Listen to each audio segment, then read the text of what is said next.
రాజంపేట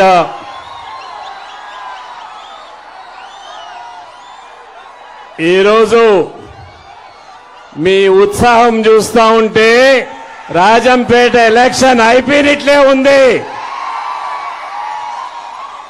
పెద్దలు చంద్రబాబు నాయుడు గారికి, మీ ప్రియతమ నాయకుడు పవన్ కళ్యాణ్ గారికి,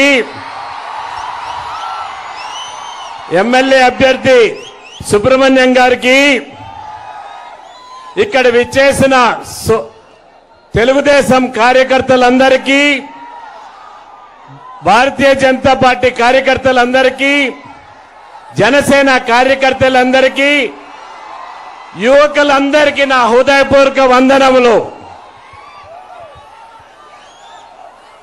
నేను మొట్టమొదటిసారి చంద్రబాబు నాయుడు నేను కలిసి మీటింగ్ లో పార్టిసిపేట్ చేయడం జరుగుతా ఉంది. ఇంతవరకు ఎప్పుడూ లేదు. మా తండ్రి గారు చంద్రబాబు నాయుడు సమకాలికులు. పవన్ కళ్యాణ్ గారు అన్న నేను కలిసి మీటింగుల్లో పార్టిసిపేట్ చేశాం. పవన్ కళ్యాణ్ గారితో కూడా ఈరోజు పార్టిసిపేట్ చేయటం చాలా సంతోషంగా ఉందనేది స్పష్టంగా తెలియజేస్తున్నాను. ఇల్లు అలగ్గానే పండగ కాదు. ఈ ఉత్సాహం మే 13వ తేదీ వరకు ఖచ్చితంగా తీసుకొని పోవాల్సిన అవసరం ఉన్నది. ఈ ఒక పక్క మోడీ గారి నాయకత్వంలో కేంద్రంలో, రాష్ట్రంలో చంద్రబాబు గారి నాయకత్వంలో ఖచ్చితంగా 2 ప్రభుత్వాలు రావాల్సిన అవసరం ఈ దేశానికి, ఈ రాష్ట్రానికి అవసరంగా మారిందనేది స్పష్టంగా తెలియజేస్తున్నాను. నేను కూడా ముఖ్యమంత్రిగా పనిచేశాను. పరిపాలన తెలిసిన వాడిని. ఇంత దరిద్రమైన పరిపాలన నా జీవితంలో నేను చూడలేదు. ఇక్కడ తండ్రి కొడుకులు ఉన్నారు. ఒకరు మంత్రి, ఒకరు ఎమ్మెల్యే, ఒకరు ఎంపీ.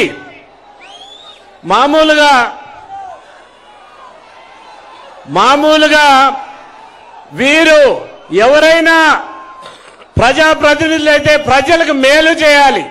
కానీ వీరు చేసిన నిర్వాక్యం వల్ల పూర్తిగా అన్నమయ్య డ్యాం కొట్టుకొని పోయేదానికి కేవలం వీళ్లే కారణం అనేది స్పష్టంగా తెలియజేస్తున్నాను. పింఛలో ఇసుక దోపిడీ చేసేదానికి పింఛా ప్రాజెక్ట్ నా కాన్స్టిట్యున్సీలో వస్తుంది, పీలేరులో వస్తుంది. అక్కడ ఇసుక దోపిడీ చేసేదానికి అక్కడ తెగిపోతే రిపేర్ చేయకన్నా దాన్ని అట్లే వదిలేసిన దాని వల్లనే అన్నమయ్య ప్రాజెక్ట్ కొట్టుకుపోయింది. కొట్టుకుపోయిన తర్వాత 39 మంది చనిపోయారు. మూగ జీవులు, ఆవులు 2000 పైన చనిపోయాయి. కానీ ఇంతవరకు ప్రభుత్వం వారికి కాంపన్సేషన్ ఇవ్వలేదు. ఇటువంటి ప్రభుత్వం పేదల పట్ల పూర్తిగా వ్యతిరేకమైన ప్రభుత్వం మీకు అవసరమా అనేది మీరు ఆలోచన చేసుకోవాల్సిన అవసరం ఖచ్చితంగా ఉంది. ఉద్యోగాలన్నీ ఏమైపోయినాయి? యువకులు ఇంతమంది ఉన్నారు. డిఎస్సీలు పెడుతున్నారా? ఉద్యోగాలు ఇస్తున్నారా? ఒక్కసారి ఆలోచన చేసుకోవాలి. వీరు కేవలం మాఫియాగా తయారైపోయింది ప్రభుత్వం.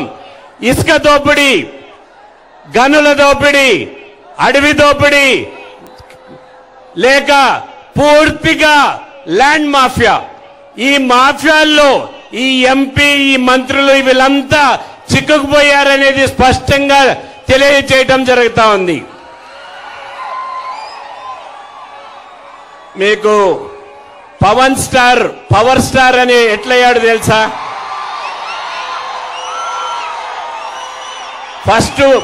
ఫస్ట్ మూవీల్లో మీరు ఆమోదించలేదు. ఆయన స్ట్రగ్లింగ్ స్టార్ గా ఉన్నాడు. ప్రజలు ఆమోదం తెలిపిన తర్వాత పవర్ స్టార్ అయ్యాడు. ఈ ఎలక్షన్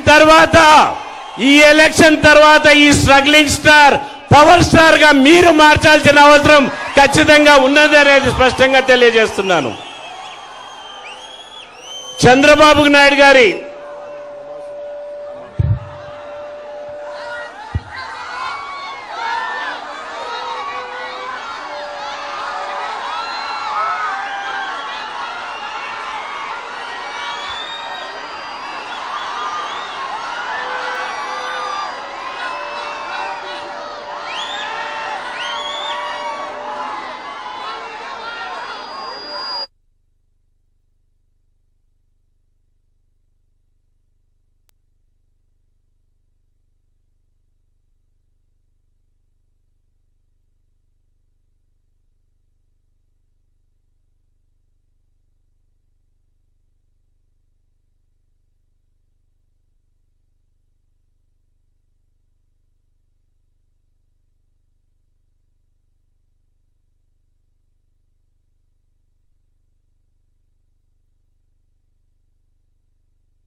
జెండాలు కొంచెం పక్కకు పోవాలి.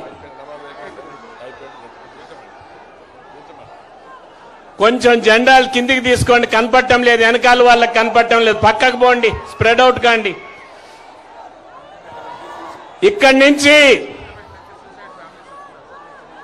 మీకు ఒక కర్తవ్యం ఉన్నది. ప్రత్యేకంగా రాజంపేట పార్లమెంట్ సభ్యుణ్ణి ఓడించే కర్తవ్యం మీ పైన ఉన్నది. 150 మంది పనికిరాని వాళ్ళను, స్మగ్లర్లను తీసుకొని పిఠాపురం పోయి పవన్ కళ్యాణ్ గారిని ఓడిస్తాడంట ఈ ఎంపీ.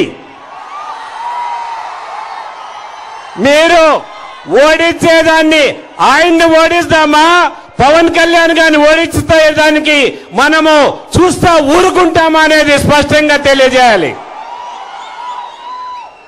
ఇక్కడ మిథున్ రెడ్డి గారిని చిత్తగా ఓడిస్తేనే ఈ ప్రాంతం అభివృద్ధి చెందుతుందనేది స్పష్టంగా తెలియజేస్తున్నాను. లేనిపోని అపోహలు మైనారిటీస్ లో కలిగిస్తున్నారు. ఎటువంటిది ఉండదు. బీజేపీ పూర్తిగా మైనారిటీలకు అనుకూలంగా ఉంటుంది. సిఏఏ అనేది సిటిజన్స్ అమెండ్మెంట్ యాక్ట్ కానీ, ఎన్ఆర్సీ కానీ, నేషనల్ రిజిస్టర్ ఆఫ్ సర్టిఫికెట్ కానీ ఎటువంటి భారతీయ ముస్లింకి సంబంధం లేదు. కేవలం పాకిస్తాన్ నుంచి బంగ్లాదేశ్ వచ్చిన ముస్లింలకి. ఇది కేవలం అపోహలు సృష్టించి మీలో ఒక భయం క్రియేట్ చేసేదని తెలియజేస్తూ నేను 2 మాటలు చెప్పి ముగిస్తాను. ఇప్పుడు సమయం అవుతున్నది కాబట్టి ఖచ్చితంగా చంద్రబాబు నాయుడు అనుభవజ్ఞుడు మనకు ముఖ్యమంత్రిగా కావాలంటే మీరందరూ కూడా సైకిల్ గుర్తుకి ఎమ్మెల్యేకి ఓటేయాల్సిందిగా కోరుకుంటూ, ఒక్కసారి మీరందరూ కూడా తెలుగుదేశానికి ఎవరు సైకిల్ గుర్తుకి ఓటేస్తారో చేతులు ఎత్తాల్సిందిగా కోరుతున్నాను. 2 చేతులు. అదేవిధంగా పార్లమెంటుకి పువ్వు గుర్తుకేసి నన్ను ఆశీర్వదించాల్సిందిగా కోరుకుంటూ నేను సెలవు తీసుకుంటున్నాను. భారత్ మాతాకి, భారత్ మాతాకి, భారత్ మాతాకి. జై హింద్.